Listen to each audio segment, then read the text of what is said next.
Hey everybody, it's me, Angel Benton, and it's looking a little scruffy. It'll be cleaned up by tomorrow. Thank you so much for logging on today. You're watching Angel Sudsy Recap, where we delve into the world of daytime television, and we do a few reality shows on the side.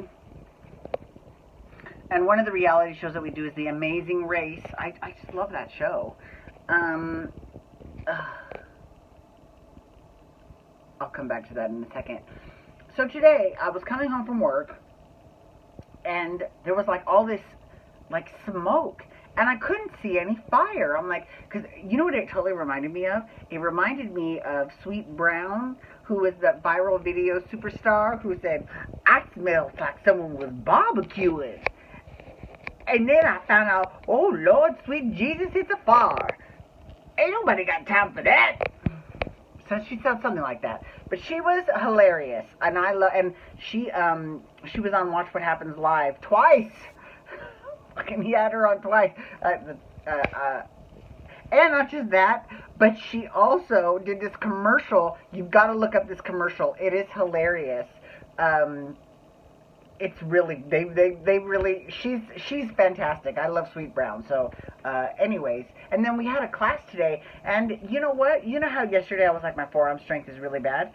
Today, everything was popping today. It was all working great. My ab strength, my forearm strength. I got a Superman, which I know you, if you are following me on Instagram, I'm going to post some old pole pictures from when I was pole dancing before.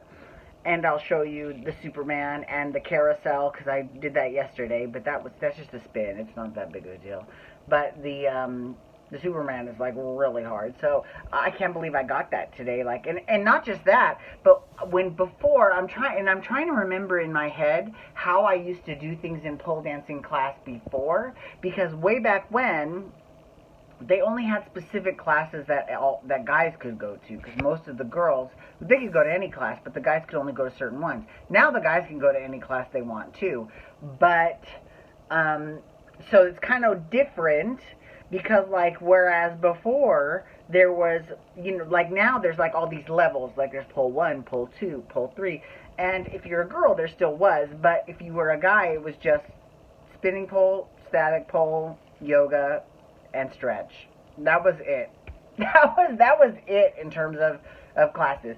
So you had to learn real quick. Now I kind of because I had been pole dancing at Crunch Fitness before that. So when I came here, it was no big deal at all. But though I'm trying to remember the way that I went into. I remember that I couldn't get Superman before, unless I did it this one certain way, which is totally, it's this random way. I want to say I went from an inside leg hang to a flat line and then Superman, I think. I'm not quite sure. I don't remember. And the only drawback is, you know, because I take class after work, is that, you know, for pole 1, which don't get me wrong, I have never once complained about being in pole 1 class ever. And I never, you know, ever. Because that's just not in my nature. But, you know, I wish that there was some climbing, because there's no climbing in pole 1. I wish that there was some inversions. There's no inversions in pole 1. And I can invert. I can climb. So, you know, that type of stuff is like, you know, I'll get back there. But today, my tricks were all on point today. I was very proud of myself. I was like, okay, pat myself on the back. All right, that's pretty good. Okay. Anyways, let's talk about The Amazing Race, because it's over now. So, spoiler alert, in case you haven't seen the finale of The Amazing Race, stop the video right now. Excuse me. Okay, so the winner of The Amazing Race is Team Big Brother. Well, first of all, my friend Ron has a tendency to sleep with the winners of The Amazing Race, and I'm not joking. So if he sleeps with Cody, I'll be like, okay, you better get it, girl. You never know. But yeah, they're in a relationship, the guy and the girl and whatever. And here's the thing that kind of irritates me. They weren't exactly the nicest people during the race, especially to Team Yale. So this is exactly what I want to know. I know that First of all, did you know that the whole Amazing Race is only like 3 weeks? Can you believe that? Yet they draw that shit out to how many episodes? But it's really only like 3 weeks. Isn't that crazy? So, but it's cool that they get to go to all those countries in 3 weeks. I mean, that's pretty awesome. But, so, what I don't understand, and there's got to be a lot that's left on the cutting room floor that we don't see. And there's probably a lot of stuff that happens off camera, too. So, I don't understand the hatred that every single team had for Team Yale. Because they were not mean to people. They were not snobby about their smarts, the fact that they're in Yale, whatever. I mean, it felt to me like the popular kids picking on the nerdy kids at school, and that's fucked up. And that really irritated me. It really triggered me. Even though I wasn't even one of those nerdy kids that got picked on in school, I saw that happen, and it just irritates the shit out of me. I'm sorry. I don't care, and it pisses me off kind of, that Team Big Brother one, because they pulled some dirty tricks during this is what's hilarious. They pulled some dirty tricks during the race, and then if someone else did that to them, they were like, because Team Ocean Rescue did that exact same shit to them, and they're like, I can't believe, why would she do that? I mean, like, now, kudos to the producers of the show, because they sure did show clips of her doing the exact same thing to Team Ocean Rescue, right? 3 times. So, maybe that's why they did it. Maybe if you were nicer, I was just so irritated. Because my 3 favorite teams were the violinists. They got sent home first. Then Team Ocean Rescue. And I just, it's so sad that Lucas didn't have his passport because they were gone. They were gone. And Team Yale, I got to give them credit. Because they came in 2nd place. And, they're winners in my eyes anyways. Although, I'm not going to lie, I don't like that perineum being pierced. I know there's Evan and Henry, and Evan had this, she's a girl. She had this, she had her nose ring pierced like a bull, and I got it, and so I just don't care for that. But everything else, though, I mean, whatever, they were fine. And he was a Chinese guy. He spoke Mandarin, even though they were in Hong Kong and they needed to speak Cantonese. But Mandarin is close enough that people will understand what you're saying. So they did great that last leg of the race. They were so good. So I don't understand why. Now, maybe something happened off camera, but like Team Ocean Rescue and Violinists were not part of this, but like all of the other teams, like Team IndyCar, Team Extreme, like they were all like against Team Yale. And that really, I don't understand that. It really kind of, so to Team Yale, I've got to say, listen, you're at fucking Yale, right? You're going to have a fierce career. You're not going to have a job just because you were on a reality television show. You will have a fierce career. And you know what? Even though there were some issues where they were like fighting and stuff, I love the way they argue, because they argue and then they're over it. That's how everyone should argue, to be honest with you, because you present your points, the other person either agrees or disagrees, and then you squash it right then and there. I mean, it's genius. It's genius. I love it.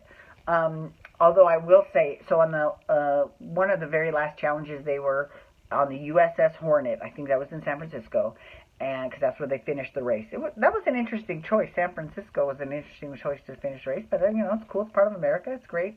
So they were on USS Hornet, and they had to put together these fake little airplanes.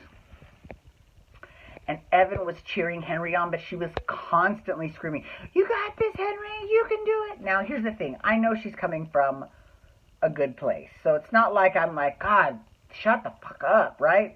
Although if it was me, I might have said that. But just saying.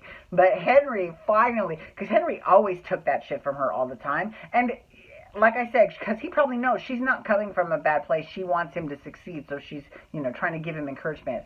But he, in a very sweet and polite way, he was like, "Yeah, can you just be quiet just for a second, please?" And then she shut up. She did. So, I mean, they worked really well together. It just, oh, God. I'm just so annoyed. And maybe Big Brother was really super nice, and they didn't show that part on the show, but kind of doubtful, because no matter what, they did do some douchey things on the race. So, I hope that $1 million is worth it, But like, as I saying, Team Yale, you will earn that $1 million and then some in your life. So don't even stress this show, right? You did a great job. Kudos to you. I'm dead serious. Okay. So, yeah, so that was it. That was the end of the show. And you know what I noticed, too? This year, they didn't have the Express Pass. What? They didn't have the Express Pass where you win and then you pick any leg of the race you can skip and just basically win. I mean, although there has been times when the Express Pass has backfired. So I think it was like maybe season 2. There was a father and son team, and the son was gay, and they were in England, and they used the Express Pass, and they had to go to Scotland, and so they took a car, and they ended up at the pit stop last because everyone else flew. So I'm not quite sure, so it's not a guarantee that you'll win that leg of the race, but still, like, they didn't even do that this year. Now, I don't have a problem with the partner swap, and even the head-to-head, it got tedious at times, but it wasn't, like, awful. Like, I was like, oh, God. Like, I would rather see a head-to-head and a partner swap than I would the stupid love connection when they're trying to match people up on... Get the fuck out of here. That's ridiculous. Anyways... Thank you so much for logging on today. I do appreciate it. As far as a programming note, I think I'll probably go back to doing the Real Housewives of Beverly Hills, because they are crazy. They are crazy. It is crazy. So thank you so much for logging on today. Please feel free to follow me on Twitter, Instagram, and Snapchat at Angel Benton. And, for Instagram, I've been posting a lot more pole dancing of my older pole dancing pictures, just because I didn't have them on Instagram. I wasn't really on that platform at that time, so now I'm just kind of posting a lot of old photos because they're already on Facebook and Twitter, so I'm not going to repost them on those two because you've already seen them if you're my friend on Facebook or Twitter. Anyways, you can hashtag Amazing Race if you want to talk Amazing Race, or you can also hashtag Bold and Beautiful to talk to Bold and the Beautiful with me too. And you can hit that subscribe button on my YouTube channel to get my YouTube videos sent to your email inbox every single day. And FYI, today I also got in the mail, I got some new equipment for my show. So the production value of Angel Sudsy Recap is actually going to be going up ever so slightly and ever so slowly, because I need to kind of figure out how, because I've got nobody helping me. This is me. I shoot it myself with my telephone. I, upload it myself. So I don't have anybody helping me at all. But after one conversation with Mike, thank you, Mike, I've gotten a few cheap things that will help make the show a little bit better. So I can't wait. I'm so excited. And when you're looking at my channel, you can look and find my show, Storytime with Angel Benton, where I tell lots of stories about my life. And I started with the Britney Spears saga, so please feel free to log on to that too. All right, everyone. Have a wonderful night. Peace out. Wubba, wubba, wubba.